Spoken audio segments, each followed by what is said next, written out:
Bisikan dari Lawu. Angin malam di lereng Gunung Lawu berhembus dengan nada yang ganjil. Di antara desir dedaunan pinus, terdengar suara gamelan samar. Padahal tak ada upacara apapun malam itu.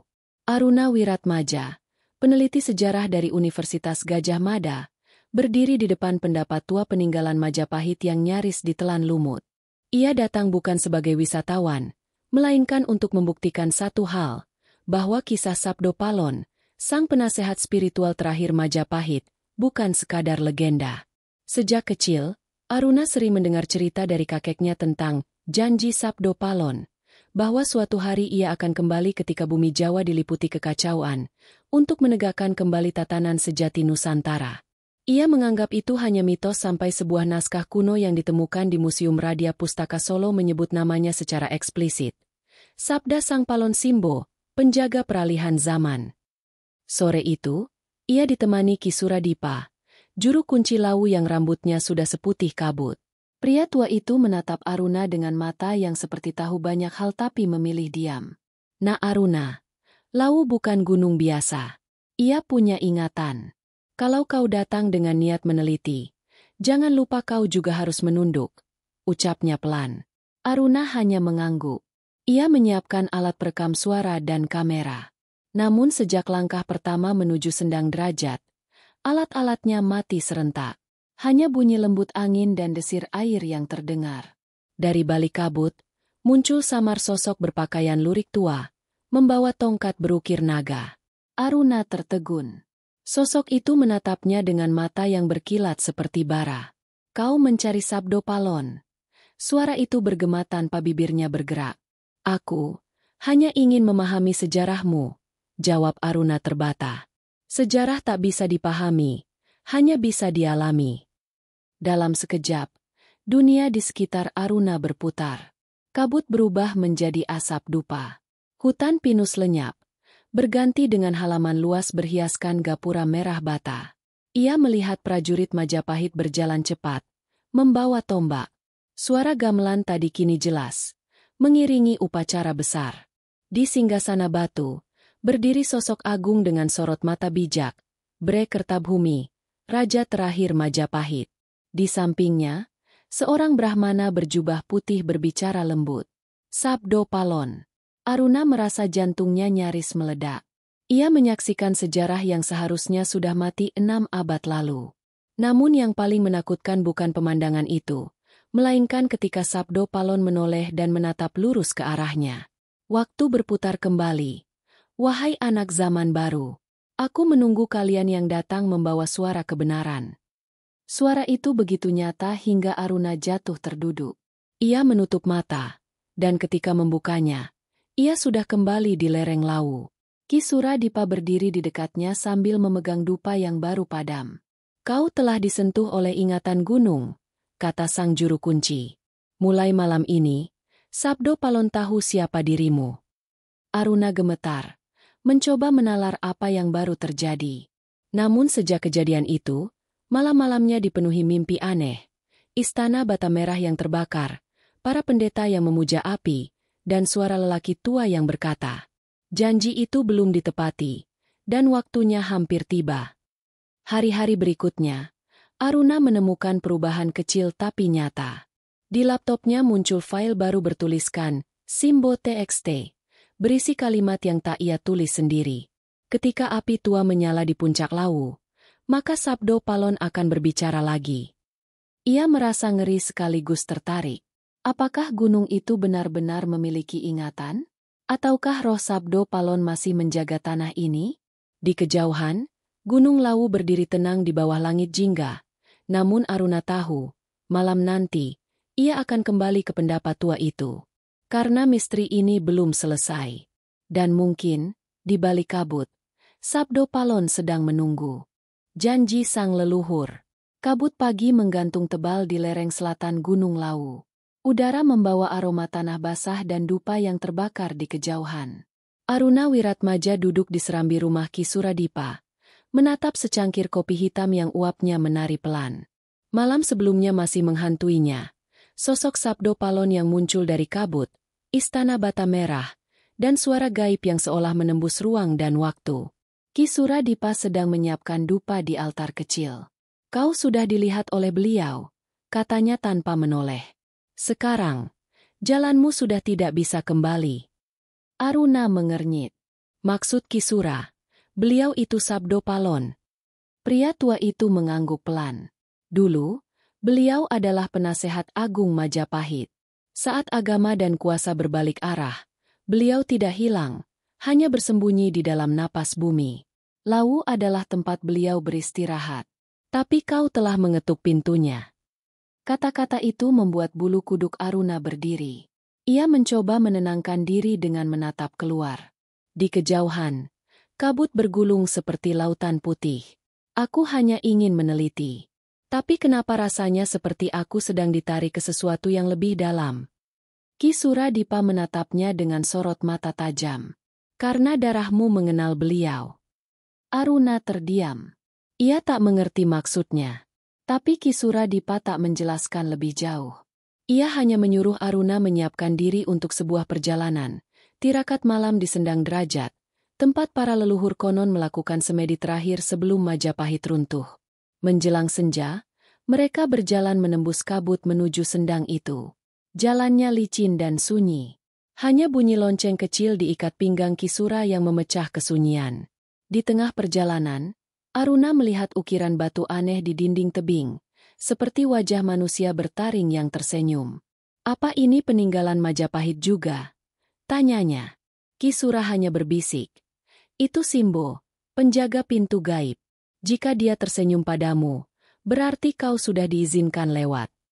Saat mereka tiba di sendang, bulan sudah naik separuh. Airnya memantulkan cahaya perak, tenang seperti cermin. Ki Suradipa duduk bersila, menyalakan dupa, lalu membaca kidung kuno dengan suara rendah. Aruna ikut duduk, mencoba mengikuti napasnya. Udara semakin dingin, dan tiba-tiba ia mendengar suara dari dalam air, lirih tapi jelas. Wahai pewaris janji, waktu telah tiba untuk membuka yang tersembunyi. Air sendang beriak pelan, dan di permukaannya muncul bayangan istana bata merah yang sama seperti dalam mimpinya. Aruna terpaku. Lalu ia mendengar langkah kaki dari balik pepohonan. Dari kabut, sosok berjubah putih muncul perlahan, berjalan di atas air tanpa menimbulkan riak. Mata sosok itu memantulkan cahaya bulan, dan Aruna tahu, itu Sabdo Palon. Aku Simbo, yang menjaga suara zaman, kata sosok itu dengan nada datar namun dalam. 6 abad aku menunggu, hingga datang mereka yang mengingat. Kau datang membawa ingatan itu, Aruna. Mengapa aku? Tanya Aruna, suaranya bergetar. Karena darahmu mengalir dari mereka yang menolak tunduk. Dari para pujangga yang menulis kebenaran ketika kegelapan menyebar. Aruna ingin bertanya lebih banyak. Tapi tiba-tiba langit bergetar. Dupa di tangan Ki Sura padam. Dan seluruh sendang menjadi gelap. Dari balik kegelapan, muncul bisikan lain. Bukan suara Sabdo Palon, melainkan suara yang keras, serak, seperti berasal dari kedalaman bumi. Jangan bangunkan yang lama. Anak manusia. Dunia belum siap menerima api itu lagi. Suara itu membuat Ki Sura tersentak. Ia berteriak. Tutup telingamu, Aruna. Itu suara raksasi Lawu, penolak kebangkitan. Namun terlambat. Aruna sudah mendengar semuanya. Kepala Aruna terasa berat. Matanya berkunang. Dan tiba-tiba ia jatuh ke dalam air sendang. Ia tidak tenggelam, tetapi jatuh ke ruang lain. Gelap, namun diisi oleh suara ribuan mantra. Di sana, ia melihat potongan sejarah yang berputar cepat. Pasukan Majapahit terbakar, rakyat melarikan diri, dan di atas singgasana kosong, Sabdo Palon berdiri sendirian, mengangkat tangannya ke langit sambil bersumpah. Akan datang masaku kembali, ketika kebijaksanaan ditukar dengan kebohongan, dan bumi Jawa menangis. Saat itulah aku berbicara lagi. Ketika Aruna membuka mata, ia sudah berada di tepi sendang. Ki Suradipa menatapnya dengan wajah pucat. Kau melewati batas. Banyak yang mencoba, tapi hanya yang dipanggil yang bisa kembali. Aruna terbatuk, menatap langit. Bulan kini bulat sempurna. Di permukaannya, Ia bisa melihat bayangan sosok berjubah putih yang menatap balik padanya. Sejak malam itu, Aruna tak lagi sekadar peneliti. Ia menjadi bagian dari kisah yang ia coba pahami. Dan di dalam hatinya, sebuah suara berbisik lirih. Janji sang leluhur harus ditepati. Sebelum Lau menutup mata, aku akan bangkit lagi. Api dari sendang derajat. Hujan turun tipis di lereng Lau. Embun menetes dari dedaunan pinus, jatuh ke tanah yang masih menyimpan aroma dupa semalam. Aruna Wiratmaja duduk di depan api unggun kecil di rumah Ki Suradipa, menatap nyala yang menari-nari seperti sedang membisikkan sesuatu. Sejak kejadian di sendang itu, pikirannya tak pernah tenang. Ia terus teringat pada bayangan Sabdo Palon yang berdiri di atas air, dan suara gaib yang memperingatkannya untuk tidak membangunkan masa lalu. Ki Sura menatapnya dari kejauhan, mengusap jenggot putihnya perlahan. Api sendang sudah menyentuh jiwamu, Nak Aruna, ujarnya. Kau sekarang menjadi pengantara, antara dunia yang tampak dan yang tersembunyi. Aruna menghela napas panjang. Aku tidak menginginkan ini, Ki. Aku hanya ingin menulis sejarah, bukan menghidupkannya. Sejarah yang benar tidak pernah mati, jawab Ki Sura lirih. Ia hanya menunggu seseorang yang berani mendengarnya lagi. Di atas meja bambu, Aruna menatap naskah kuno yang dibungkus kain merah, salinan dari manuskrip Simbo Prawacana yang ia temukan di Solo. Ia membukanya perlahan. Di dalamnya, tertulis kalimat yang kini tampak bersinar samar. Api akan muncul dari air, dan mereka yang melihatnya akan membawa suara zaman baru. Kata-kata itu membuatnya merinding. Ia merasa kalimat itu bukan sekadar simbol, melainkan ramalan yang sedang terjadi. Ia masih ingat betul bagaimana air sendang malam itu berubah menjadi cahaya merah sebelum ia jatuh pingsan. Malam berikutnya, Aruna memutuskan untuk kembali ke sendang, tanpa sepengetahuan Ki Sura. Ia merasa ada sesuatu yang belum selesai. Langit mendung, bulan tertutup awan. Ia membawa lampu minyak kecil dan rekaman kidung kuno yang ia salin dari kaset Ki Sura. Di sepanjang jalan, ia merasa seolah ada langkah lain yang mengikutinya di antara pepohonan. Namun setiap kali ia menoleh, hanya kabut yang menatap balik. Ketika sampai di tepi sendang, airnya tampak tenang, tapi ada cahaya samar di dasar kolam. Aruna menyalakan kidung itu lewat ponselnya. Lagu lembut dengan nada gamelan pelan dan suara pria tua melantunkan mantra Jawa kuno. Suara itu menggema di udara lembab. Perlahan, air sendang mulai beriak. Dari dasar air muncul gelembung besar, dan sesaat kemudian, api kecil menyala di permukaannya. Api yang lahir dari air, membentuk lingkaran cahaya merah. Aruna terpaku. Ia mencoba memotret, tapi layar ponselnya membeku, menampilkan simbol aneh seperti aksara Jawa kuno.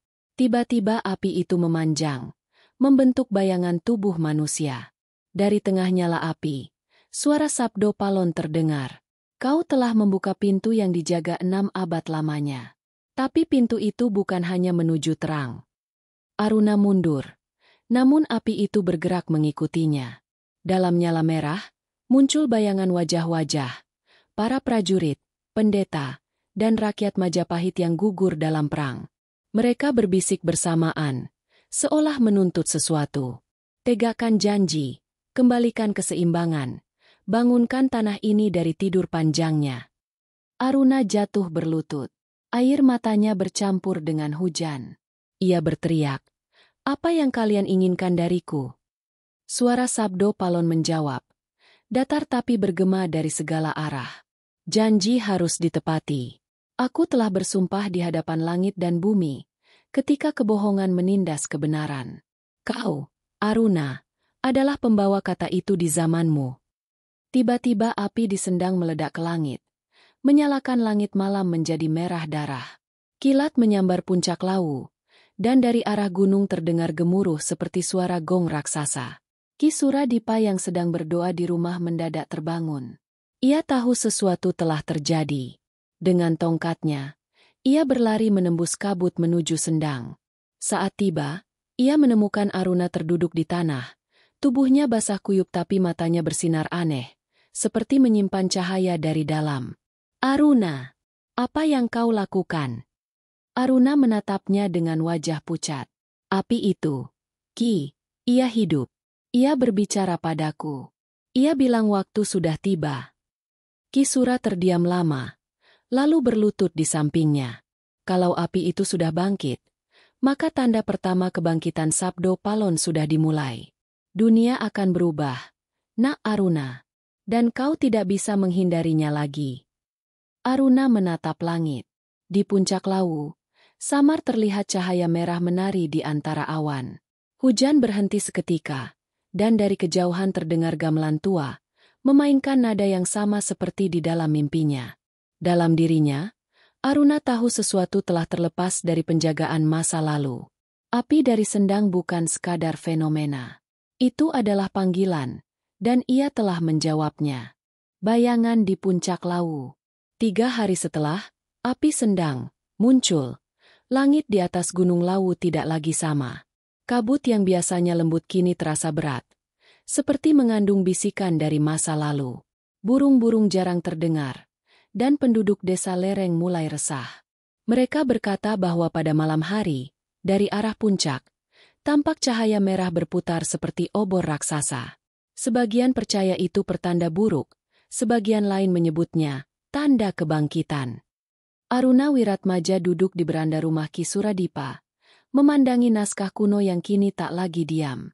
Huruf-hurufnya berubah setiap kali ia menatap terlalu lama, seolah menulis dirinya sendiri. Sejak malam di sendang itu, Aruna sering terbangun mendadak dengan tubuh panas dan suara asing di telinganya, mengucapkan nama-nama yang tak pernah ia dengar. Kertanegara, Sutasoma, Sangghai Blawu. Ki, katanya pagi itu, aku merasa ada sesuatu di puncak gunung. Seolah dia memanggilku ke sana. Ki Sura menatapnya dengan pandangan berat. Kalau kau mendengar panggilan itu, jangan abaikan. Tapi ingat, puncak Lawu bukan sekadar tempat tinggi. Itu gerbang. Gerbang kemana? Ke antara dunia, jawab Ki Sura pelan. Ke tempat di mana Sabdo Palon menutup sumpahnya 6 abad lalu. Hari itu juga mereka mulai naik. Jalur pendakian sepi. Hanya suara angin dan gemerisik ranting menemani. Aruna membawa naskah merah itu, sementara Ki Sura menggenggam tongkat kayu tua berukir naga. Semakin tinggi mereka berjalan, udara makin tipis, dan kabut makin padat. Di titik tertentu, Aruna merasa seolah dunia di sekelilingnya berubah warna, langit menjadi keunguan, dan tanah memantulkan cahaya samar. Di tengah perjalanan, mereka berhenti di sebuah petilasan batu. Ki Sura menunduk dan berdoa. Inilah tempat Sang Palon mengucap pamit kepada bumi, katanya. Dari sini, beliau menutup pintu masa lama, menunggu saat dunia siap untuk dibuka kembali. Aruna menatap pahatan di batu itu. 2 sosok berdiri berhadapan, satu manusia, satu bayangan yang menyerupainya. Di bawahnya tertulis dalam aksara Jawa kuno. Ketika manusia lupa dirinya, bayangan akan bangkit mengambil tempatnya. Kata-kata itu menancap di pikirannya. Ia menatap sekeliling, tapi kabut semakin pekat. Dari jauh terdengar suara gamelan, pelan dan lambat, seolah dimainkan di dalam kabut itu sendiri. Ki Sura berdiri tegak, wajahnya tegang. Itu bukan gamelan manusia, katanya. Itu tanda, panggilan dari Sabdo Palon. Mereka melanjutkan perjalanan hingga akhirnya mencapai puncak Hargo Dalem. Udara di sana dingin menggigit. Di tengah lapangan batu, berdiri tugu tua berbentuk lingga dengan ukiran naga melingkar. Di sekitarnya, ada sisa-sisa dupa yang masih berasap tipis. Tapi yang membuat Aruna membeku adalah sosok yang berdiri membelakangi mereka, berjubah putih, berambut panjang, dan memegang tongkat kayu hitam. Ki Sura menunduk dalam-dalam. Kiai, bisiknya. Beliau datang. Sosok itu berbalik perlahan. Wajahnya bercahaya samar, mata tajam seperti bara, tapi senyumnya lembut. Aruna tahu, itulah Sabdo Palon. Bukan bayangan, bukan roh, melainkan kehadiran nyata. Waktu telah berjalan sesuai janji, ucapnya. Kau, anak zaman baru, telah menyalakan api sendang. Sekarang kau harus menyalakan api langit. Aruna menelan ludah. Apa maksudmu dengan api langit? Kebenaran yang diterangi oleh pengorbanan. Dunia ini gelap karena manusia membutakan matanya sendiri. Kau akan membawanya melihat lagi. Angin berhembus kuat. Tugu di tengah puncak tiba-tiba bergetar. Dan dari celahnya muncul cahaya merah seperti darah bercampur emas. Langit di atas mereka berubah menjadi pusaran cahaya. Sabdo Palon mengangkat tangannya. Dan dari tanah keluar suara gemuruh. Suara seperti 1000 genta berbunyi bersamaan. Ki Sura berlutut. Tubuhnya gemetar. Beliau membuka gerbang. Sabdo Palon menatap Aruna lurus-lurus. Gerbang ini hanya bisa ditutup oleh darah yang tulus. Jika tidak, bayangan masa lalu akan menelan masa kini. Aruna hendak bertanya. Tapi tiba-tiba dunia di sekelilingnya berputar. Ia melihat kilasan-kilasan masa lalu. Majapahit yang terbakar. Prajurit yang berteriak, dan Sabdo Palon berdiri di antara api, menatap langit dengan mata yang sama seperti sekarang. Dalam sekejap, Aruna sadar, ia sedang melihat sumpah yang dulu diucapkan Sabdo Palon. Aku tidak pergi. Suara itu bergema. Aku hanya menunggu manusia mengenali bayangannya sendiri. Ketika Aruna sadar kembali, kabut sudah hilang. Ia berdiri di puncak, tapi Sabdo Palon tak ada lagi. Hanya tongkat kayu hitam yang tertancap di tanah. Masih hangat seperti baru disentuh. Ki Sura mendekat. Matanya basah. Beliau telah memberimu tanda, katanya. Tongkat itu milik penjaga zaman. Aruna menatap tongkat itu dengan perasaan berat. Langit Lawu kini terang keemasan. Tapi di kejauhan, ia bisa melihat bayangan hitam menjalar di bawah lereng. Seperti kabut hidup yang turun menuju desa. Sabdo Palon mungkin sudah bangkit, tapi sesuatu yang lain juga ikut terbangun. Bayang-bayang yang turun ke desa. Angin sore dari arah puncak Lawu membawa hawa dingin yang tidak biasa. Penduduk di desa Ceto mulai menutup pintu lebih awal, karena setiap kali matahari tenggelam, kabut hitam turun dari gunung seperti cairan gelap yang merayap di antara pepohonan. Beberapa warga bersumpah mereka mendengar suara gamelan tua di tengah malam, bukan dari manusia, tapi dari udara itu sendiri. Aruna Wiratmaja dan Ki Sura Dipa baru saja kembali dari puncak. Tubuh mereka lelah. Tapi mata Aruna tak bisa berhenti menatap tongkat kayu hitam yang kini selalu ia bawa. Permukaannya terasa hidup. Kadang hangat. Kadang berdenyut seperti nadi. Ia belum tahu bagaimana harus memperlakukan benda itu. Tongkat pemberian Sabdo Palon. Malam itu, mereka duduk di serambi rumah Ki Sura. Api unggun menyala kecil, beradu dengan suara hujan yang mulai turun. Ki, kata Aruna pelan. Sejak gerbang di puncak terbuka, aku merasa ada sesuatu yang mengikutiku. Bayangan di dinding, langkah di belakangku, tapi tak pernah kulihat wujudnya. Ki Sura menatapnya serius. Itu bukan perasaan, nak. Gerbang yang terbuka bukan hanya untuk beliau. Bayangannya ikut turun. Di antara cahaya kebangkitan, selalu ada sisa gelap dari masa silam. Mendadak, suara kentongan terdengar dari arah desa. Suara bertalu-talu, tanda bahaya. Ki Sura bangkit cepat. Itu tanda darurat. Ayo! Mereka berlari menembus hujan menuju pusat desa. Warga berkerumun di depan lumbung tua. Seorang petani berteriak. Ada yang aneh di sawah. Tanaman layu tiba-tiba. Air irigasi berubah hitam.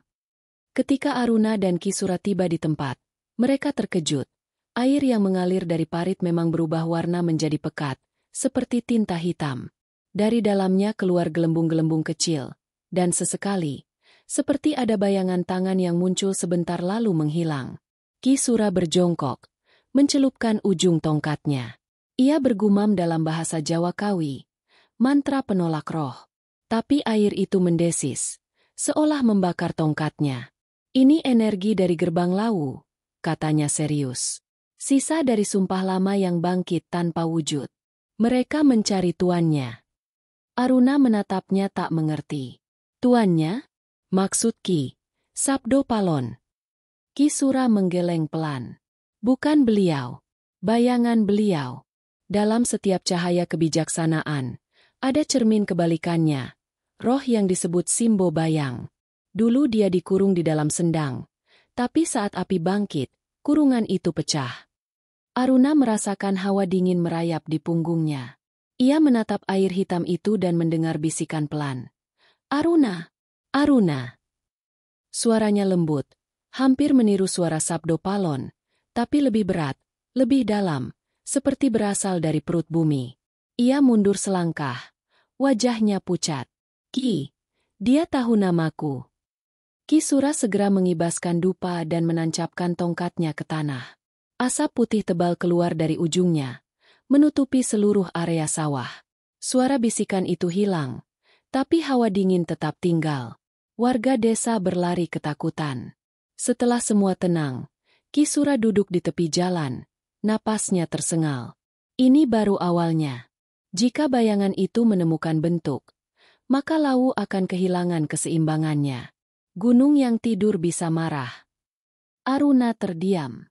Ia menatap tongkat di tangannya, dan di permukaannya ia melihat pantulan wajah sendiri, tapi dengan mata hitam dan senyum samar.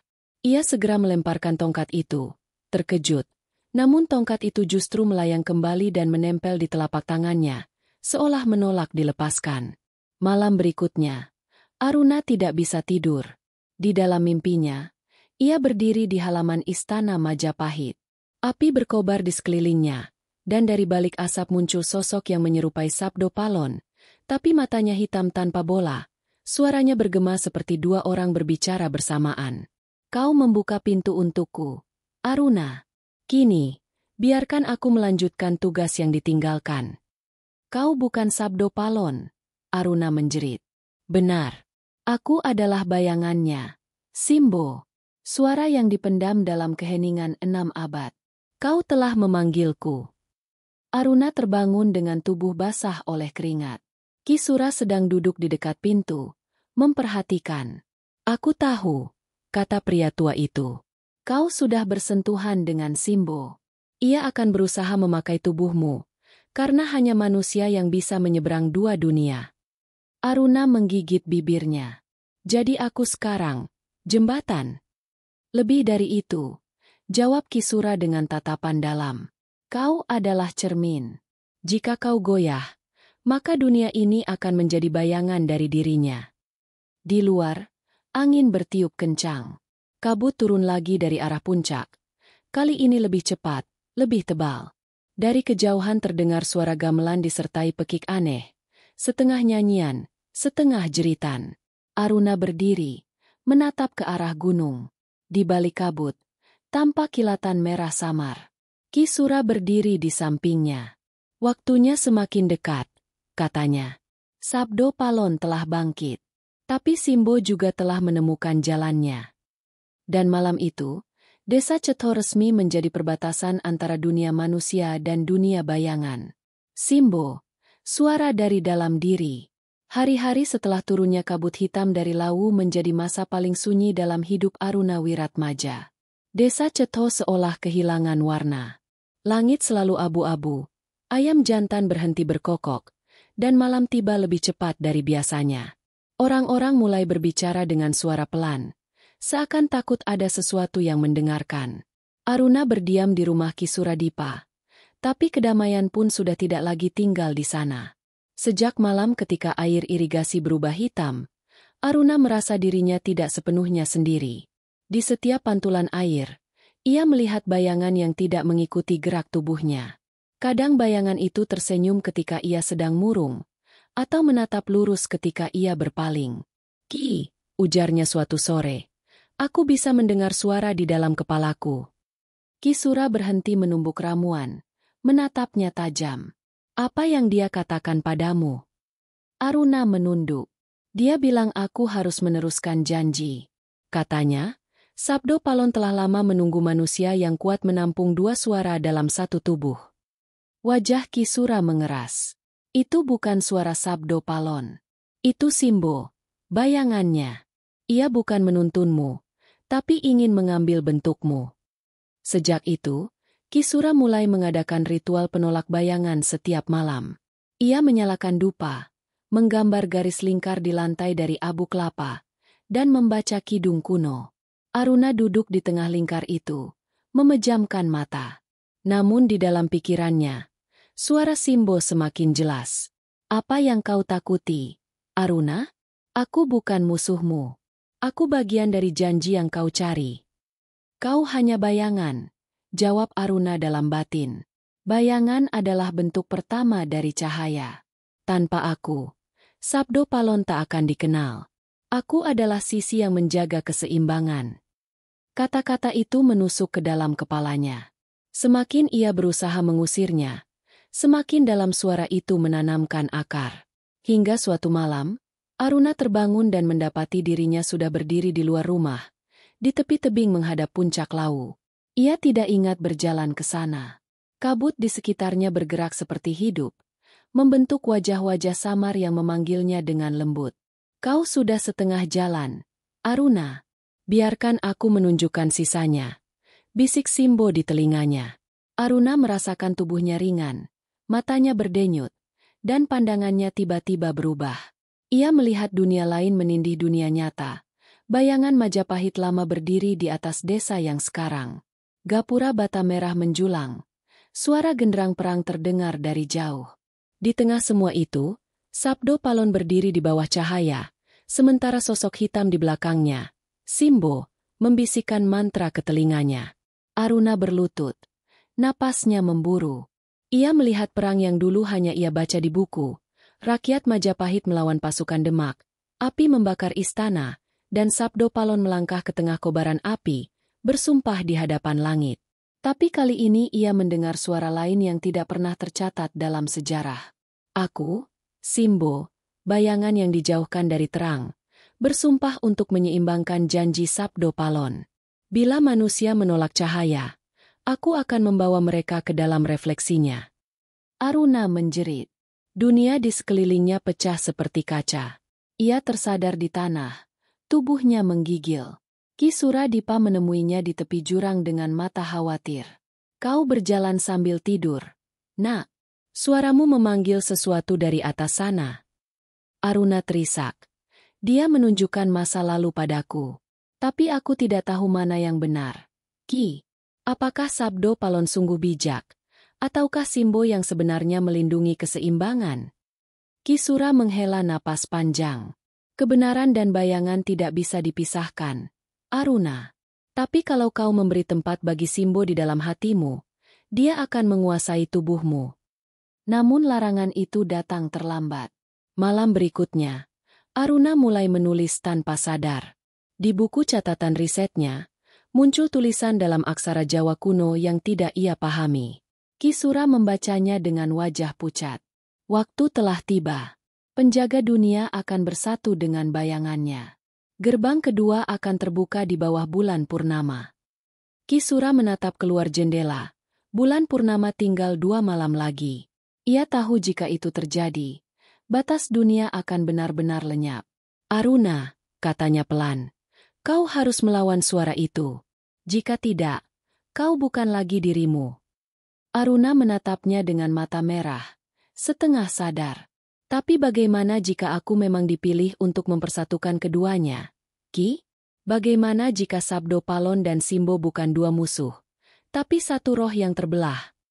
Ki Sura menatap dalam kematanya, lalu berkata lirih. Kalau itu benar, maka kau akan menjadi jembatan antara 2 zaman. Tapi ingat, jembatan tidak pernah bisa memilih kemana ia berpihak. Ia hanya menanggung langkah-langkah yang melewatinya. Malam itu, Aruna duduk sendirian di tepi sendang. Tongkat hitam di tangannya memancarkan cahaya samar. Di air yang tenang, ia melihat bayangan dirinya tersenyum. Bukan senyum manusia, tapi senyum sesuatu yang telah menunggu 6 abad lamanya. Dan suara itu kembali berbisik. Purnama tinggal 2 malam lagi. Aruna. Saat itu, dunia akan melihat siapa di antara kita yang sejati, cahaya, atau bayangan. Gerbang kedua. Malam itu, bulan purnama menggantung di langit seperti mata raksasa yang tak berkedip. Angin dari puncak Lawu turun membawa bau belerang dan bunga kenanga yang terbakar. Desa Ceto sepi. Semua penduduk menutup pintu dan menggantungkan janur di ambang rumah. Pertanda malam berbahaya sedang lewat. Tapi di tengah sunyi itu, Dari arah sendang terdengar suara gamelan pelan, bukan dari manusia, melainkan dari dalam bumi. Aruna Wiratmaja berdiri di tepi sendang. Tubuhnya dibalut kain putih yang diberikan Ki Suradipa pagi tadi. Di tangannya, tongkat hitam dari batu kendit lawu bergetar pelan. Mata Aruna merah seperti menahan api di dalam diri. Ia sudah 3 malam tidak tidur. Suara Simbo di dalam kepalanya kini bukan lagi bisikan, melainkan gema yang menggema dari dada ke tengkuk. Malam ini, gerbang akan terbuka. Jangan takut, Aruna. Kau akan melihat kebenaran yang disembunyikan 6 abad lamanya. Ki Sura berdiri di belakangnya, membawa dupa menyala dan kendi air suci. Jangan dengarkan suara itu. Nak, Simbo ingin menjadikanmu wadah. Kau bukan pintu, kau manusia. Aruna tidak menjawab. Ia menatap ke air sendang yang tampak seperti kaca. Permukaannya bergetar, memantulkan 2 bayangan dirinya. Satu dengan mata tenang, satu lagi dengan senyum dingin. Bayangan kedua bergerak lebih dulu, mengangkat tangan seolah memanggilnya masuk. Saat itu juga, bumi di sekitar sendang bergetar. Dari dasar air muncul cahaya merah dan biru yang saling bertarung, seperti 2 kekuatan yang berusaha menelan satu sama lain. Suara guntur menggema dari arah puncak lawu. Kabut turun cepat, membentuk pusaran besar di atas sendang. Dalam pusaran itu, 2 sosok muncul perlahan. Sabdo Palon dengan wajah agung dan mata menyala lembut, serta Simbo, bayangan hitam yang tampak identik dengannya, hanya berbeda dalam tatapan. Sabdo Palon berkata, "Janji telah tiba waktunya ditepati.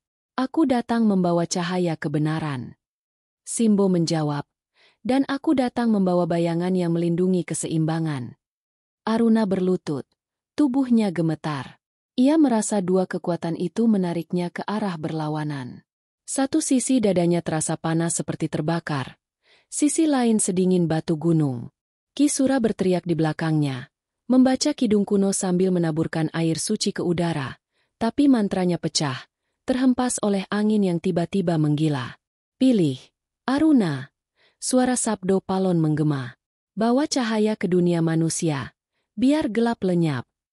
Atau pilih aku," bisik Simbo di telinganya. "Biar manusia mengenal dirinya yang sejati, tidak hanya cahaya tapi juga bayangannya." Aruna menjerit.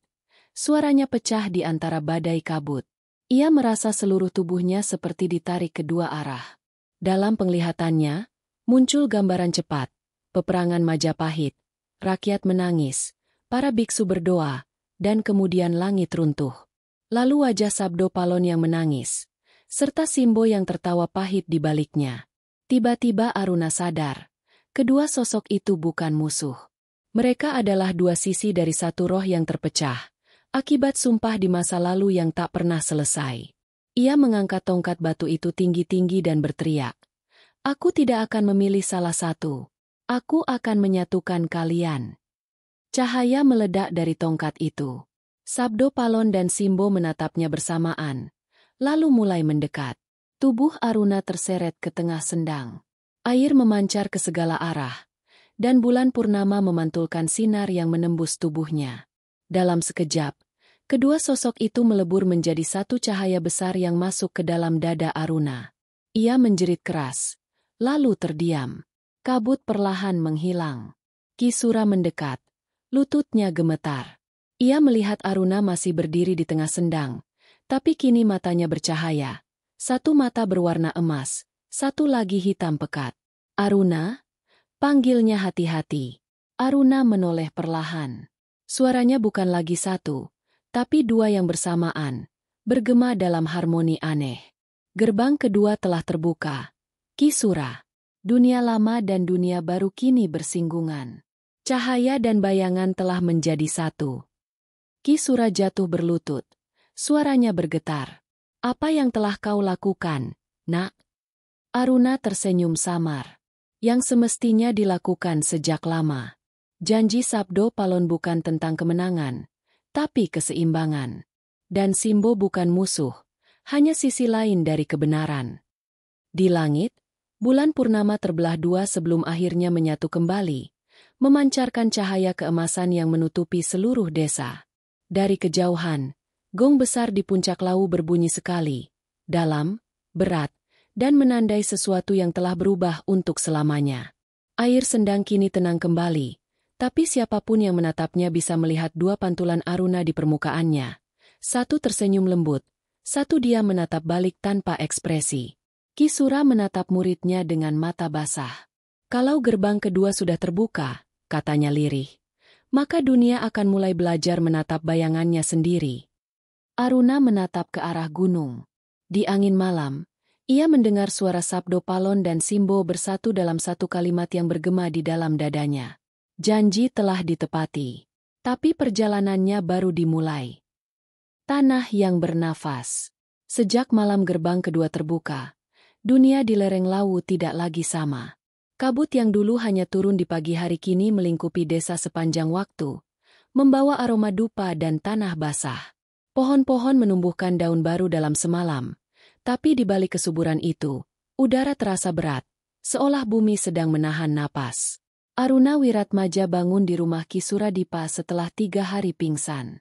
Ketika membuka mata, ia tidak melihat atap bambu, melainkan langit yang bergerak perlahan, seperti jantung raksasa yang berdetak di atas dunia. Ia duduk dengan lemas, dan baru menyadari bahwa tubuhnya berbeda. Telapak tangannya kini berwarna keemasan, urat-uratnya bersinar samar seperti aliran air bercahaya. Ki Sura duduk di samping ranjangnya. Wajahnya letih namun matanya tenang. Kau sudah melewati batas manusia, Aruna, katanya pelan. Sabdo Palon dan Simbo kini hidup di dalam dirimu. Aruna menatap tangannya sendiri. Aku merasa bumi berbicara. Ki, setiap langkah, setiap napas, ada suara di bawah tanah. Mereka memanggilku. Ki Sura mengangguk. Itulah sebabnya disebut tanah yang bernafas. Gerbang kedua bukan hanya membuka batas dunia roh dan manusia, tapi juga membangunkan kesadaran bumi itu sendiri. Malamnya, Aruna berjalan keluar rumah. Langit berwarna ungu kehitaman, dan di kejauhan Gunung Lawu memancarkan cahaya biru dari puncaknya. Setiap langkah Aruna di tanah membuat rerumputan menunduk dan batu-batu bergetar halus, seperti menyambut tuannya. Tapi dari kejauhan, ia mendengar jeritan. Bukan manusia, melainkan suara tanah yang merekah. Di tepi hutan, ia menemukan sawah-sawah yang retak padahal baru saja diguyur hujan. Dari celah-celahnya keluar asap putih, lalu tangan-tangan samar dari kabut, bentuk roh leluhur yang selama berabad tidur di bawah bumi. Mereka berbaris tanpa suara, menatap Aruna dengan mata kosong. Kau yang membangunkan kami, bisik salah satu roh dalam bahasa yang nyaris terlupakan. Aku tidak bermaksud mengganggu kedamaianmu, jawab Aruna lirih. Kedamaian? Dunia tidak pernah damai sejak janji diucapkan dan dilupakan. Suara itu menggema dari segala arah. Kami hanya menunggu pemanggilnya datang. Tiba-tiba tanah bergetar hebat. Dari celah sendang di kejauhan, muncul semburan cahaya yang menembus langit. Ki Sura berlari dari rumah, memanggil Aruna dengan suara panik. Itu tanda kebangkitan tanah. Nak, gerbang ketiga mulai terbuka. Aruna menatap cahaya itu, dan di dalamnya, ia melihat bayangan kerajaan Majapahit berdiri kembali di antara kabut. Gapura bata merah muncul di tengah sawah, gamelan terdengar dari udara, dan angin membawa suara ribuan orang yang bersorak dalam bahasa lama. Namun dari balik bayangan istana itu, muncul sosok-sosok gelap, roh para penjaga sumpah. Makhluk yang dulu dikurung Sabdo Palon agar tidak ikut ke dunia manusia. Mereka berwujud seperti manusia tanpa wajah, melayang di udara, membawa obor hitam yang menyala tanpa panas. Ki Sura berteriak, Aruna, kau harus menutupnya. Dunia belum siap menerima kebangkitan penuh. Aruna menggenggam tongkat hitamnya, yang kini bergetar seolah hidup. Kalau aku menutupnya, maka semua yang telah bangun akan hilang. Tapi kalau kubiarkan, dunia bisa pecah. Lalu pilihannya apa? Tanya Ki Sura dengan suara getir. Aruna menatapnya. Mata kanannya berwarna emas, mata kirinya hitam. Mungkin tidak semua kebangkitan harus dihentikan. Mungkin dunia perlu mengingat, agar tak mengulangi lagi. Ia berjalan mendekati semburan cahaya, lalu menancapkan tongkatnya ke tanah. Seketika bumi berhenti bergetar. Cahaya sendang menurun, berubah menjadi aliran lembut yang meresap ke tanah.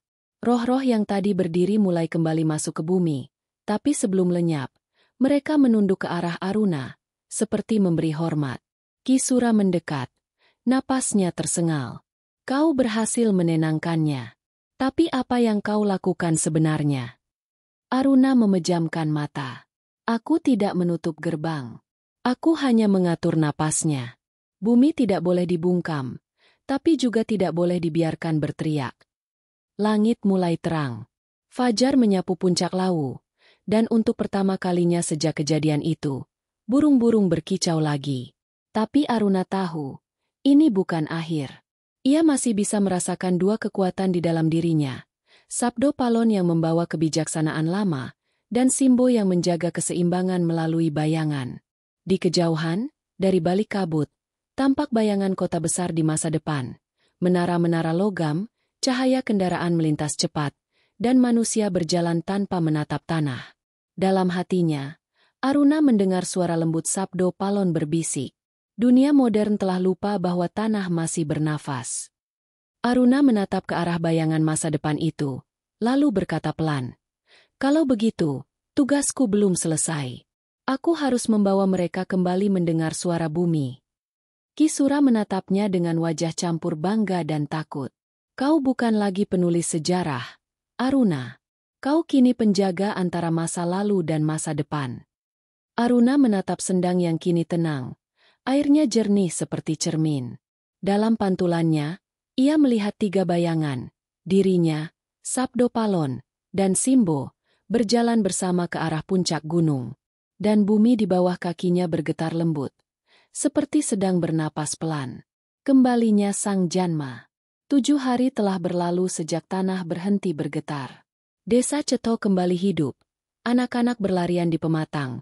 Gamelan kembali berbunyi di langgar. Dan aroma tembakau dari dapur menyatu dengan bau tanah basah. Tapi di balik ketenangan itu, dunia seakan menahan sesuatu yang lebih besar.